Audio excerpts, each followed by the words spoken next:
la Banque Postale du Burkina Faso vous offre le Déj Matinal Info.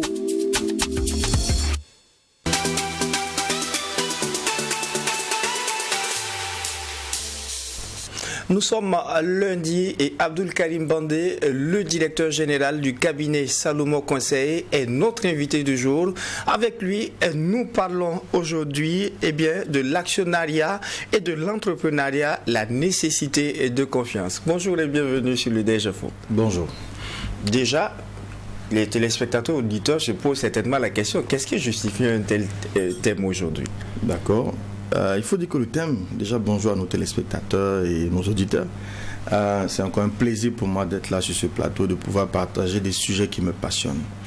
Il faut dire que le thème de départ, qu'on avait validé depuis mercredi et qui viendra certainement la semaine prochaine, c'était celui de l'amour. Comment il y a la dynamique entre l'économie et l'amour. Mais hier, pendant que je suivais le JDS, je vois qu'on a lancé l'usine de tomates concrètement. J'ai dit, tiens, voici un levier, voici un sujet qui mérite d'être abordé, parce que j'ai vu dans ce lancement un principe, une clé pour attirer l'attention des Burkinabés, de ceux qui nous écoutent, sur l'importance de développer de la confiance. Vous voyez, dans le thème précédent, on a parlé de comment avoir confiance en. Alors ici, il s'agit de voir comment produire chez les autres de la confiance en nous. Parce que si les gens autour de vous ne vous font pas confiance, vous n'irez nulle part. Le manque de confiance coûte cher. Ça a un coût incroyable. On perd du temps, on dépense beaucoup d'argent lorsqu'il y a crise de confiance. Mais lorsqu'on fait confiance, on s'engage facilement, on pose peu de questions, on gagne du temps et de l'argent. Et pour moi, l'entrepreneuriat populaire au Burkina est sur de très bonnes rails, parce qu'un des leviers importants de la création de confiance, c'est les preuves, c'est les résultats. Donc l'ouverture de l'usine en elle-même est une école qui devrait nous enseigner qu'il est possible d'être crédible, de faire des promesses, de les tenir et de les accomplir. D'où donc la thématique entrepreneuriat et actionnariat, la nécessité de confiance. Absolument. Déjà, comment on pourrait définir la confiance? Il faut même dire en plus que les affaires même reposent sur la confiance. Vous savez qu'aux États-Unis, pendant longtemps, la monnaie était assise sur le stock d'or disponible dans les banques centrales. Mais les États-Unis ont rompu cette règle. Le dollar n'est arrimé qu'à la confiance qu'on lui porte. Vous imaginez, toute une économie, la première économie mondiale, n'a pas sa monnaie qui repose sur de l'or, sur un stock d'or, mais sur la confiance qu'on porte à cette monnaie. Pour dire combien la confiance est importante. Alors, c'est quoi la confiance, comme vous avez dit? Je vais aller avec l'illustration de 3 personnes. D'accord. Le premier, c'est Jack Welch. Jack Welch, qui a été le PDG de General Electric, l'une des plus grandes multinationales au monde, et qui a dit que vous pouvez l'interpréter, la comprendre quand vous la ressentez. Parce que la confiance, c'est d'abord un sentiment de bien-être. Quand on rencontre quelqu'un en qui on a confiance, on est dans le repos, on est apaisé. Mais quand on n'a pas confiance dans la personne, dans l'inquiétude, le doute, du questionnement, donc c'est un sentiment de bien-être. Vous avez quelqu'un comme Mahatma Gandhi qui dit, lorsque les motivations d'une personne sont suspectées, tous ces actes sont considérés comme douteux. Ça veut dire dès l'instant que les gens supposent que même vos intentions ne sont pas bonnes, ils n'ont plus confiance en vous. Donc ça va même dans vos intentions. Et Joël Paterno, un entraîneur de football, a dit un jour que si dans une équipe, dans une famille, dans une nation, dans une ville, dans n'importe quelle entité économique, si vous ne pouvez pas vous faire confiance dans une entreprise, dans une affaire, si vous ne pouvez pas vous faire confiance, les problèmes ne sont pas loin. Donc la confiance, ça va être ce sentiment de sécurité qui va, vous voyez, être un peu comme la lymphe. Vous savez que le corps humain, les cellules du corps humain sont tous plongées dans la lymphe. Tous les vides dans notre corps sont occupés par la lymphe interstitielle. Donc pour moi, la confiance, c'est ce ferment-là qui tient toutes les organisations. Dès qu'il fait défaut, tout le système est déconstruit, il va tomber. Donc c'est ce sentiment de bien-être. D'accord, on connaît un peu les difficultés qui peuvent entourer les idées d'entrepreneuriat. On sait que ça n'a pas été chose facile au niveau de l'actionnariat populaire, mais il a fallu l'élan donné déjà par les premières autorités pour qu'on y arrive. Mais la question que je veux poser, comment on arrive à créer ce déclic, comment on arrive à instaurer ce sentiment de confiance en une personne afin qu'il puisse se projeter sur l'entrepreneuriat par exemple? Absolument. Peu importe, hein, je dis bien, c'est vrai qu'on met l'accent ici sur l'entrepreneuriat, mais c'est vrai dans une famille. C'est vrai dans n'importe quel type de relations humaines. Alors il y a 4 leviers qui permettent de construire la confiance. 4 piliers. Le premier pilier, c'est l'intégrité. Vous devez être intègre. Le deuxième pilier, c'est l'intention. Et ces deux piliers sont au niveau de ce que j'appelle la compétence émotionnelle, de votre caractère. Et Zig Ziglar a dit à ce propos que l'attitude, plus que l'aptitude, détermine votre altitude. Donc c'est une question d'attitude. Et dans le livre Analyser le succès, je le décris et son contenu est essentiellement orienté pour développer cette intelligence émotionnelle-là. Vous avez dans le deuxième niveau, donc, ce qu'on va appeler les capacités et les résultats. C'est la combinaison de ces quatre éléments, de ces quatre piliers qui vont vous permettre de développer votre crédibilité ou votre confiance. Par rapport à l'intention, l'intégrité, c'est une chose partagée par la plupart des Burkinabés déjà, mais par rapport à l'intention ou la capacité, est-ce que ça se développe en termes d'intention ou est-ce que c'est inné? Alors, l'intégrité se veut être la chose la plus partagée. Mais est-ce que c'est le cas? Parce que c'est quoi être intègre? Être intègre va reposer en lui-même encore sur trois autres piliers. Sur la cohérence, sur l'humilité et sur le courage. La cohérence se traduit très bien par l'histoire de Mahatma Gandhi. Une fois, la question a été posée à son secrétaire. Et je vous assure que vous allez retrouver du Sankara dedans. On demande au secrétaire de Mahatma Gandhi comment il fait pour parler aux foules pendant des heures sans documents et comment il fait pour être aussi convaincant. Et le secrétaire de répondre qu'en fait, Mahatma Gandhi, ce qu'il pense, ce qu'il ressent, ce qu'il dit et ce qu'il fait, c'est la même chose. Il n'y a aucune nuance entre sa pensée, son ressenti, sa parole et son action. Mais la plupart des gens pensent une chose, ressentent une autre, disent autre chose et font autre chose. Ils sont en dichotomie totale. Donc la cohérence, c'est cet alignement entre ce que vous êtes intérieurement et ce que vous êtes extérieurement. Quand les personnes qui sont autour de vous doutent de cette cohérence, ils commencent à se poser des questions sur vos vraies intentions. Parce que ce que vous pensez va s'exprimer. À moyen terme, à court terme, on peut tromper les gens. Mais à moyen terme et à long terme, ça finira toujours par nous rattraper. Donc l'intégrité, ça va être ça. L'humilité, pourquoi? Parce que la personne intègre doit être capable de reconnaître ses erreurs, ses fautes, de reconnaître la contribution des autres. La personne intègre doit être courageuse. Parce que prendre une position et l'assumer sans la remettre en cause, il y a des conséquences. On peut perdre de l'argent, on peut perdre des intérêts, on peut peut-être même perdre sa vie. À l'image de Thomas Sankara, qui est resté intègre jusqu'au bout par rapport à ses convictions. Vous pouvez les partager ou pas, mais vous êtes obligé de reconnaître au moins qu'il était cohérent entre la vision qu'il avait du monde et sa vie au quotidien. Il n'y avait aucune espèce d'incohérence. Et c'est ça, être intègre. Être cohérent, ça ne veut pas dire avoir raison. On peut être très intègre et dans l'erreur. Mais le fait est qu'on est cohérent dans notre action, entre ce que nous pensons, ce que nous ressentons, ce que nous disons et ce que nous faisons. D'accord? Donc voilà l'intégrité. Alors, la question de l'intention. En fait, l'intention, tout ce que nous faisons commence par un objectif. Tout ce que nous faisons, on a toujours un but qu'on poursuit. Le problème de ce but-là, lorsqu'il est tourné vers nous, vers nos intérêts personnels, égoïstes, au détriment des autres, ça ne marche pas. La seule façon de mobiliser les autres dans la durée, de faire en sorte qu'ils nous font confiance, c'est de prendre en compte leur intérêt dans ce que nous poursuivons nous.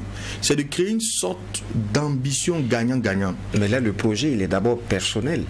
Même quand il est collectif. D'ailleurs, ça s'impose encore plus lorsqu'il s'agit de questions collectives, puisque ça n'appartient pas au DG, ça n'appartient pas au chef de l'État, ça appartient au peuple burkinabé et à toutes les nations. Donc du coup, quand c'est un projet étatique, ça implique davantage que nous soyons dans des intentions gagnant-gagnant, parce que toutes les parties prenantes, toutes les populations doivent pouvoir tirer un intérêt, direct ou indirect. Donc le besoin de tenir compte des autres va s'imposer en ce moment. Donc l'intention. Et il faut vraiment questionner son intention. Si vous voulez être crédible aux yeux des gens, assurez-vous que ce que vous faites, c'est vrai, c'est bon pour vous parce que vous êtes humain, vous avez besoin de dividendes, vous avez besoin d'impact, vous avez besoin de retombées économiques et sociales, mais tenez compte du public qui vous fait face, qui lui aussi a des intérêts et il faut prendre en compte ses intérêts. Est-ce que la troisième donne ne pourrait pas être un frein, la capacité, quand on a l'intégrité, on a l'intention, comment on arrive à avoir la capacité? Alors il faut dire que ce sont 4 piliers indépendants mais cohérents en même temps. Je dis que d'abord il y a la question émotionnelle, c'est ce qu'on vient de voir, donc l'attitude. Maintenant après il y a l'action. Dans l'action il faut avoir de la compétence. Et là j'ai envie de dire, en tout cas aux autorités qui ont bien mené ce projet déjà, qui donnent un bon signal, un très bon jalon, qui certainement va mobiliser encore et encore des Burkinabés à s'engager, a dit que là maintenant commence un nouveau défi, le défi de la capacité. Vous savez, dans ce que nous faisons à IST, on encourage les jeunes à développer des idées. Ils créent des concepts, on a produit de la tomate et bien d'autres choses. Une chose est de produire le bien techniquement. C'est fait, l'usine est là, on produit de la tomate. Mais une autre est de promouvoir ce bien. Il faut le vendre. Deux problèmes vont se poser. Être capable de vendre, et ça demande des compétences particulières. Et il faut mettre les personnes qu'il faut à la place qu'il faut, parce que vendre c'est un métier à part entière. Le produit vient sur un marché sur lequel il y a de la concurrence. Cette concurrence-là, elle n'est pas anti-patriotique si elle décide d'exister. J'ai ma marque de tomates qui existe. L'État produit une marque de tomates. Je ne vais pas me suicider pour autant, je dois me battre pour exister. Donc il y aura de la compétitivité. Il faut qu'il y ait des acteurs qui sont capables d'être compétitifs. Ensuite, le troisième levier, comment dire, le centre de l'entreprise, hein, c'est comment ça s'appelle encore? Les finances. Les finances. S'il n'y a pas une personne capable de gérer les finances, ça sera compliqué. En distribution, un des plus gros problèmes, c'est les vols et les non-paiements. Parce que vous faites du volume, mais avec de petites marges. Comme vous allez vendre une boîte de tomates, j'ai dit à tout hasard 1000 francs, si vous avez trop de bénéfices dessus, c'est peut-être 100 francs, 150 francs. Et vous avez plusieurs distributeurs auxquels vous faites face. Et plein d'entreprises sont mortes dans ce pays parce qu'elles n'ont pas su gérer le système de distribution. Il faut être capable de recruter des grossistes, des demi-grossistes, des détaillants, de mettre des systèmes d'animation. Donc c'est technique. Et ça fait appel aussi à beaucoup de contrôle. Et si on ne met pas les hommes qu'il faut là où il faut, on va avoir du volume. Mais les recouvrements vont poser problème. Les pertes seront énormes. Il y a vraiment un boulot. Et c'est là où la compétence, la capacité va être impliquée. Et ça va demander de trouver des gens qui ont du talent pour faire ce métier-là, qui ont du savoir pour faire ce métier-là, qui ont les attitudes adaptées pour faire ce métier-là. Donc il faut avoir des capacités. On a donné des exemples, on a parlé de Mahatma Gandhi, on a parlé de l'intégrité que nous avons eue avec Thomas Sankara.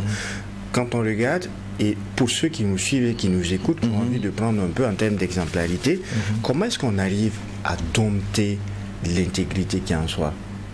Mais il faut travailler, c'est la beauté et c'est mon cri de cœur. C'est pour ça que j'ai écrit un livre. En fait, la clé est dans le développement personnel. Le mot pose problème à certains, mais il faut comprendre dans ça simplement le développement de valeurs. Oui, c'est le processus d'éducation. Il appartenait d'abord à nos parents, à nos écoles, à nos États, de nous éduquer avec des règles. Nos parents étaient dans la proximité, l'État avec des règles qui devaient encadrer notre comportement dans la société. À partir de votre maturité, ces derniers n'ont plus d'influence véritable sur vous. Vous devez prendre en charge votre propre éducation. Il y a un travail à faire personnel pour acquérir des valeurs qu'on n'a pas eues dans le passé. Et c'est tout le travail du développement personnel, du coaching. Je vous assure, ça existe et ça marche. Je me réinvente. Et je connais des gens autour de moi qui se réinventent chaque jour, qui s'enracinent dans des valeurs fortes.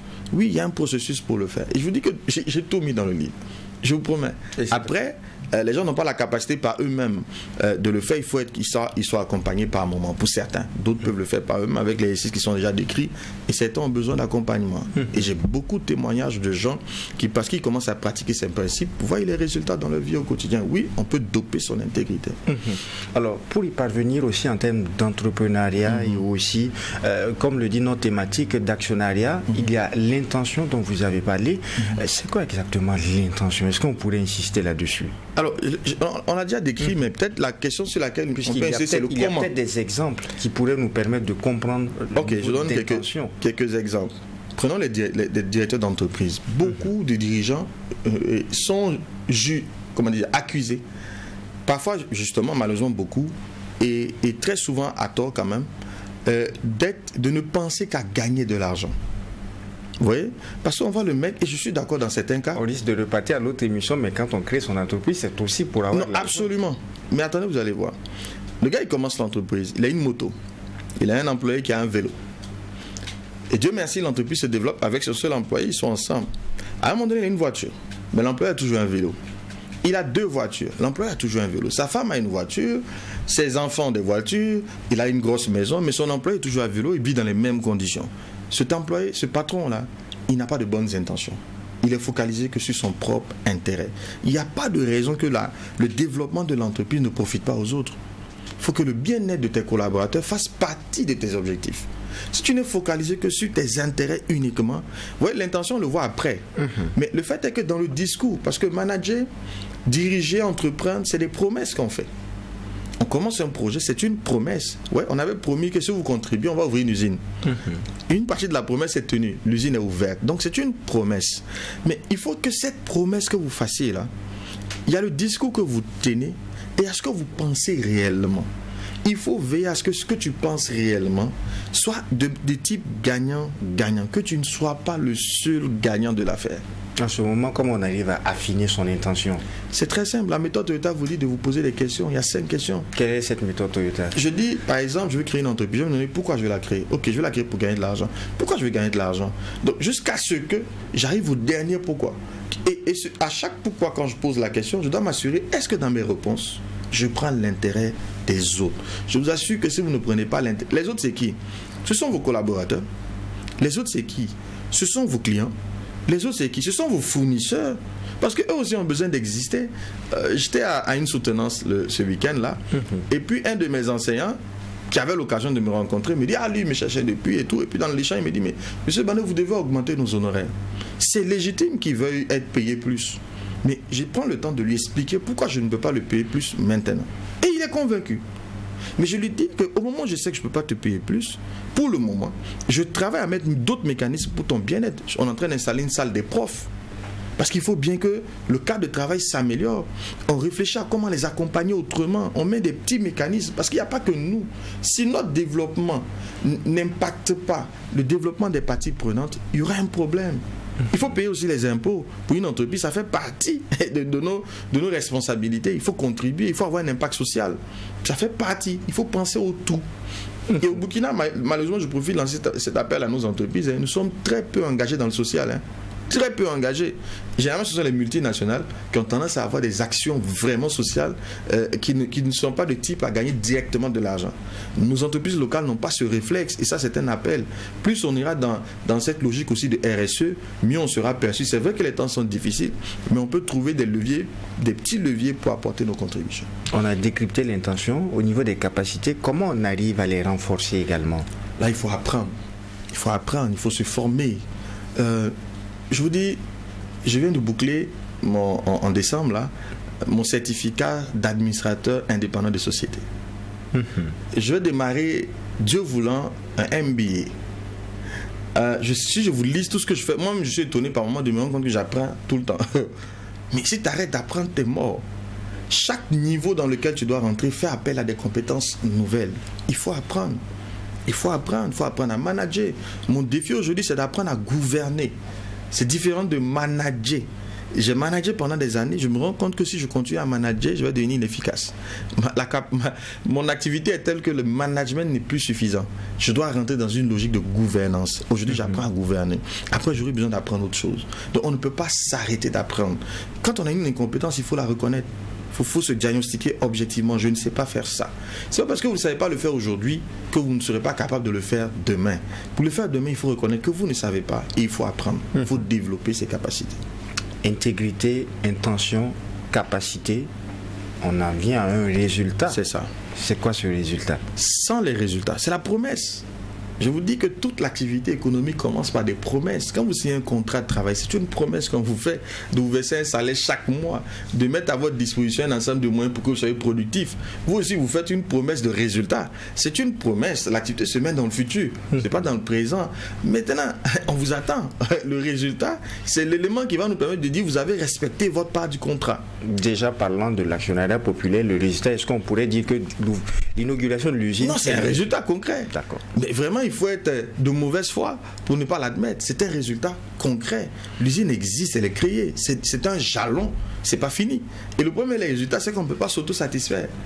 Les résultats d'hier ne sont plus valables aujourd'hui. Il faut être constamment dans un processus de se réinventer.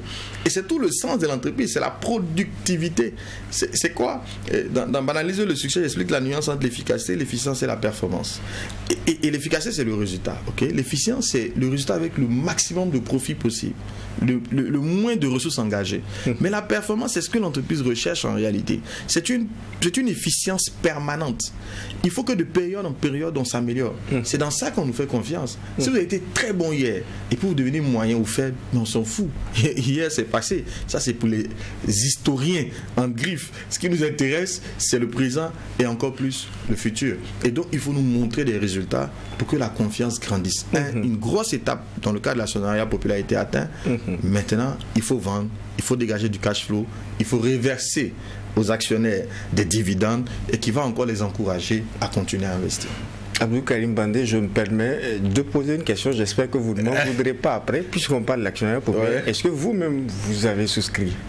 Alors, vous savez, on les avait invités. D'accord. On n'avait pas pu tenir. Mais là, en la faveur de la fin d'année, il est prévu des actions avec les étudiants. Je l'ai dit sur plusieurs plateaux, les ventes du livre servent à faire des dons jusqu'à 5000 livres. Et donc nous avons déjà à ce stade-là un montant cumulé que je ne vais pas donner ici, qui va servir à faire 2 dons. Un au FDS, une autre contribution qu'on a déjà fait plusieurs fois d'ailleurs dans différentes organisations, mais en même temps pour donner exemple à nos étudiants, les encourager à souscrire, une part sera réservée à la souscription à l'actionnariat populaire. Ça sera en décembre et vous aurez les éléments. D'accord, je termine par la toute dernière question. Quel est ce mot d'encouragement que vous avez à l'endroit de nos auditeurs qui démarrent une nouvelle semaine, qui démarrent le dernier mois de l'année, et aussi quel est votre mot de fin? Alors il faut vraiment investir en vous-même. Il faut investir en vous-même et il faut développer votre crédibilité. Manquer de confiance coûte trop cher, c'est trop périlleux. Il y a des gens qui m'écoutent, qui savent. Quand des gens voient leur numéro aujourd'hui, ils ne décrochent plus parce qu'ils ne sont pas crédibles. Mais il y a des personnes qui n'ont même pas besoin d'ouvrir la bouche, vous êtes prêts à les aider parce que vous leur faites confiance. Il faut investir dans sa confiance. Voilà ce que je allais dire aux autorités qui ont démarré l'usine de tomates. Vraiment bravo. Et je dis, investissez dans les hommes qu'il faut pour continuer à produire des résultats. Parce que ce modèle-là, c'est un modèle tellement fondamental à mon avis, qui peut changer le visage de nos nations. Mais ils ont un défi entre les mains. Faire des preuves pour que le modèle se généralise. Et on leur fait confiance. Et que Dieu bénisse le Burkina. Soyez heureux. Merci Abdul Karim Bandé. Je rappelle que vous êtes auteur et directeur général du cabinet Salomon Conseil. Vous nous faites ce plaisir d'être au Déj Info tous les lundis pour partager cette bonne humeur et aussi ces mots d'encouragement avec nos auditeurs et téléspectateurs. Grandement merci à vous. Merci à vous. Également, merci à vous auditeurs et téléspectateurs pour votre constante fidélité à nos programmes sur les médias leaders Twi TV et Watt FM. En attendant de vous retrouver, Dieu voulant, pour un autre numéro demain, eh bien, non seulement portez-vous bien, mais aussi prudence en circulation en cette fin d'année et surtout que Dieu bénisse le Burkina Faso.